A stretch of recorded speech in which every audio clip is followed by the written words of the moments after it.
সন্তানকে পোড়ানোর পর মাকে পিটিয়ে হত্যা। দ্রুত সংস্কার করে 6 মাসের মধ্যে নির্বাচন দিন, বলছেন মিনু।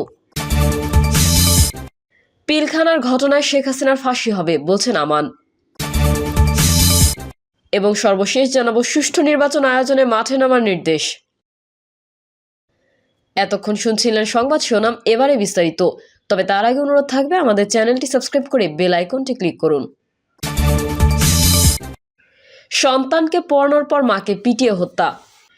সাতক্ষীরা সদর উপজেলার নুনগুলা গ্রামে মানসিক ভারসাম্যহীন এক নারী তার 2 মাস বয়সী সন্তানকে চুলার মধ্যে ফেলে পুড়িয়ে হত্যা করেছেন। এ সময় বাধা দিতে গেলে নিজের মাকেও নির্মমভাবে হত্যা করেন তিনি।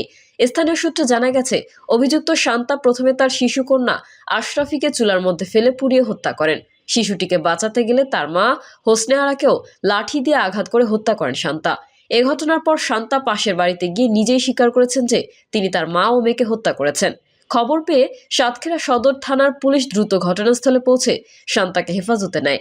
স্থানীয়দের ভাষ্যমতে সাতক্ষীরা সদর উপজেলার কুশখালী এলাকায় আজহারুল ইসলামের সঙ্গে তার বিয়ে হয়। গতকাল তিনি স্বামীর সঙ্গে মেয়ে আশরাফিকে নিয়ে বাবার বাড়িতে বেড়াতে আসেন। আজ সকালে তার স্বামী চলে যান। এরপর দুপুরে ঘটে এই মর্মান্তিক ঘটনা। তবে কী কারণে তিনি এই নির্মম হত্যাকাণ্ড ঘটিয়েছেন তা এখনো স্পষ্ট নয়। দ্রুত সংস্কার করে 6 মাসের মধ্যে নির্বাচন দিন, বলছেন মিনু। বিএনপি চেয়ারপারসনের উপদেষ্টা মিজানুর রহমান মিনু বলেছেন, আজ কৃষকরা সার কিনতে পারছে না। দ্রব্যমূল্যের ঊর্ধ্বগতিতে মানুষ দিশেহারা। সবকিছু সাধারণ মানুষের ক্রয় ক্ষমতার বাইরে। অথচ আপনি ফ্যাসিস্ট শেখ হাসিনার রেখে যাওয়া সিন্ডিকেট ভাঙতে পারছেন না। কাজেই উপদেষ্টা ডক্টর সালাউদ্দিন ছাড়া আপনার সব উপদেষ্টা অপদার্থ। মিনু বলেন, নওগাঁ হলো সেই মাটি যেখানে গত 17 বছর শেখ হাসিনার বিরুদ্ধে লড়াই সংগ্রাম হয়েছে। নওগাঁর মাটি বিএনপির ঘাঁটি, তারেক রহমানের ঘাঁটি। এই নওগাঁর মাটিতে ম্যাডাম খালেদা জিয়া 5 দিন থেকে রাজনীতির খোঁজ নিয়েছেন। সেজন্য আমি গর্ববোধ করি আমার মা এখানে এসেছিলেন। তাই নওগাঁর এই সমাবেশ বাংলাদেশের মানুষকে অনুপ্রাণিত করবে, তারেক রহমানের দলকে এগিয়ে নিয়ে যেতে সাহায্য করবে। বাংলাদেশের মাটিতে খুনি হাসিনার কোনোদিন স্থান হবে না জানিয়ে অন্তর্বর্তী সরকারের উদ্দেশ্যে তিনি বলেন, আমরা আপনাদের সমর্থন দিয়েছিলাম, কিন্তু আপনারা জনগণের বিশ্বাস অর্জন করতে ব্যর্থ হয়েছেন। 33 জনকে ওএসডি করেছেন। আপনারা 3300 জনকে ওএসডি করুন। তিনি আরো বলেন, প্রফেসর ইউনূস, আপনি যখন নোবেল বিজয়ী হয়ে এদেশে এসেছিলেন তখন আপনার কি হয়েছিল নিশ্চয়ই মনে আছে। ম্যাডাম খালেদা জিয়া ও তারেক রহমানের নির্দেশে আমরা আপনাকে পুষ্পস্তবক অর্পণ করেছিলাম। ম্যাডাম খালেদা জিয়া ও তারেক রহমানের নির্দেশে আমরা আপনাকে পুষ্পস্তবক দিয়েছিলাম। 6 মাস আগেও আপনার দেশে বিদেশে সুনাম ছিল, কিন্তু এখন আপনার এই সুনাম আছে কিনা যাচাই করে দেখবেন। আপনি 6 মাস আগে যেই জায়গা ছিলেন এখন আর সেই জায়গায় নেই আপনি। এদেশের মানুষ শুধু খালেদা জিয়াকে চেনে, তারেক রহমানকে চিনে এবং ধানের শীষকে চিনে। তাই দ্রুত সংস্কার করে 6 মাসের মধ্যে নির্বাচন দিন। পিলখানার ঘটনায় শেখ হাসিনার ফাঁসি হবে, বলছেন আমান। পিলখানায় বিডিআর সদর দপ্তরে হত্যাকাণ্ডের ঘটনায় শেখ হাসিনা সহ তার সহযোগীদের ফাঁসি হবে বলে মন্তব্য করেছেন বিএনপির চেয়ারপারসনের উপদেষ্টা আমানুল্লাহ আমান। আমানুল্লাহ আমান বলেন, শেখ হাসিনা পিলখানায় 57 সেনা কর্মকর্তাকে নির্মমভাবে হত্যা করেছেন। এই হত্যার দায়ে শেখ হাসিনা এবং তার সহযোগীদের 57 বার ফাঁসি হবে। আমাদের আইন আদালত এবং জনগণ হাসিনা সহ তার দোসর কাউকেই রেহাই দেবে না। তিনি আরো বলেন, তারেক রহমান দেশে এসে আপনাদের নেতৃত্ব দেবেন আর নির্বাচন করবেন। দেশ যাবে কোন পথে তার ফয়সালা হবে রাজপথে। বাংলাদেশের মানুষ দেশকে ফ্যাসিস্ট শেখ হাসিনা মুক্ত করেছে। অন্তর্বর্তী সরকার আছে, তাদের কাছে আমাদের দাবি, সামনে পবিত্র রমজান, তাই দ্রব্যমূল্য কমাতে হবে, এর দাম কমাতে হবে, আইন শৃঙ্খলা স্বাভাবিক রাখতে হবে। আমানুল্লাহ আমান বলেন, আমাদের সামনে কঠিন সময় আসছে, আর এই কঠিন সময়ে আমাদের সবাইকে নির্বাচনের প্রস্তুতি নিতে হবে। দেশের ভবিষ্যৎ গঠনের জন্য প্রস্তুত থাকতে হবে। এটা আমাদের নেতা তারেক রহমানের নির্দেশ। বিএনপির এই নেতা বলেন, বেগম জিয়া সুচিকিৎসা নিতে লন্ডনে আছেন। তিনি দ্রুত দেশে ফিরবেন। তিনি দেশে এলেই আমরা আরো উজ্জীবিত হব। আমাদের বিশ্বাস তিনি আবার উঠে দাঁড়াবেন। সুষ্ঠু নির্বাচন আয়োজনে মাঠে নামার নির্দেশ। 3 দিনব্যাপী জেলা প্রশাসক সম্মেলন শেষ হয়েছে গতকাল মঙ্গলবার।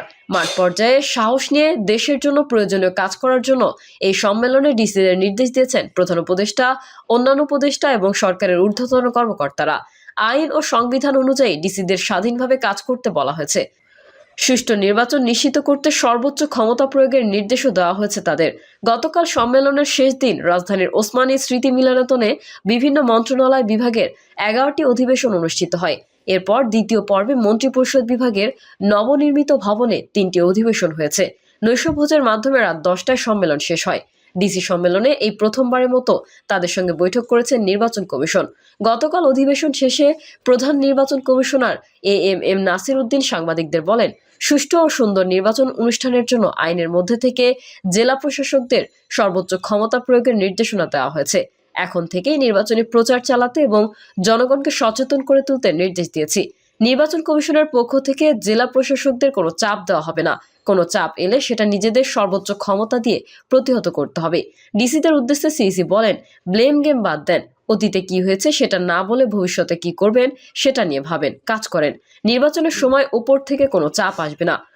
ওপরের কোনো চাপ এলে সেটা ইসি সামলাবে, কারণ সুষ্ঠু নির্বাচন করাই অন্তর্বর্তী সরকারের প্রধান লক্ষ্য। প্রধান উপদেষ্টা যে সময়সীমা দিয়েছেন সেই সময় অনুযায়ী নির্বাচনের প্রস্তুতি নেওয়া হচ্ছে। স্থানীয় সরকার নির্বাচন নিয়ে রাজনৈতিক বিতর্ক চলছে, কিন্তু নির্বাচন কমিশন এর অংশ হতে চায় না। সিইসি আরও বলেন, রিঅ্যাক্টিভলি নয় প্রোঅ্যাক্টিভলি কাজ করতে হবে ডিসিদের। রাজনৈতিক সরকার না থাকলে আমলাতন্ত্র সেটা পরিচালনা করে, সেটা তারা করেছে। যেন স্বচ্ছভাবে করে সেটাও বলা হয়েছে।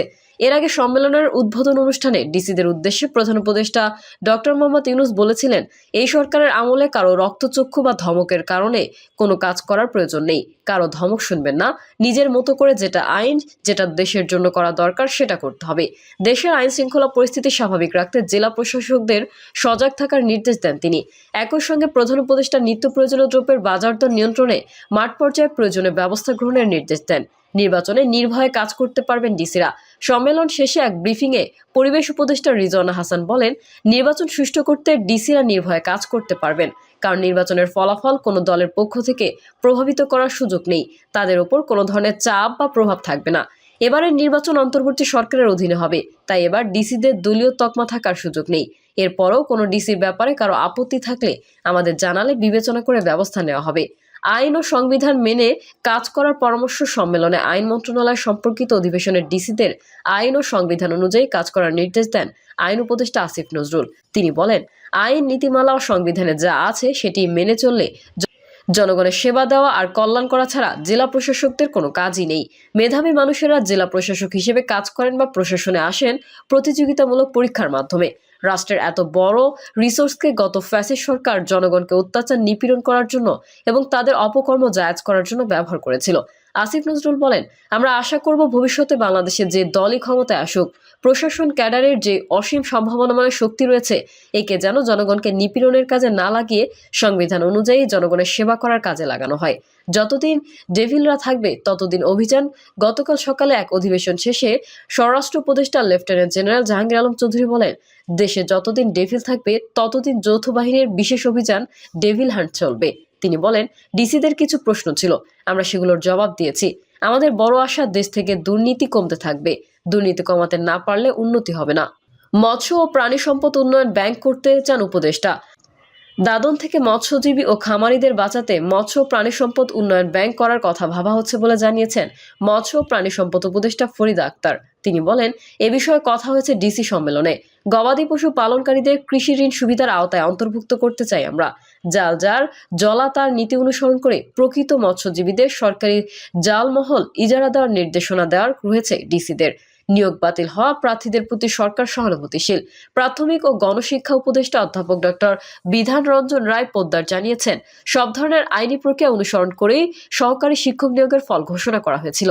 এই কারণে নিয়োগ বাতিল হওয়া প্রার্থীদের প্রতি সরকারের সহানুভূতি রয়েছে। তিনি বলেন, আদালত থেকে একটি রায় হয়েছে যেটিতে তারা ক্ষুব্ধ। আমরা আপিল করেছি। যেহেতু এটি আদালতে বিচারাধীন বিষয়, তাই প্রশাসনিকভাবে আলাদা কোনো উদ্যোগ নেওয়ার সুযোগ নেই। প্রিয় দর্শক, এই ছিল এখনকার সর্বশেষ সংবাদ। আপডেট ও সংবাদ পেতে চ্যানেলটি সাবস্ক্রাইব করে বেল আইকনটি ক্লিক করুন। কমেন্টে আপনার মতামত জানিয়ে আমাদের সাথেই থাকুন। ধন্যবাদ সবাইকে। আল্লাহ হাফেজ।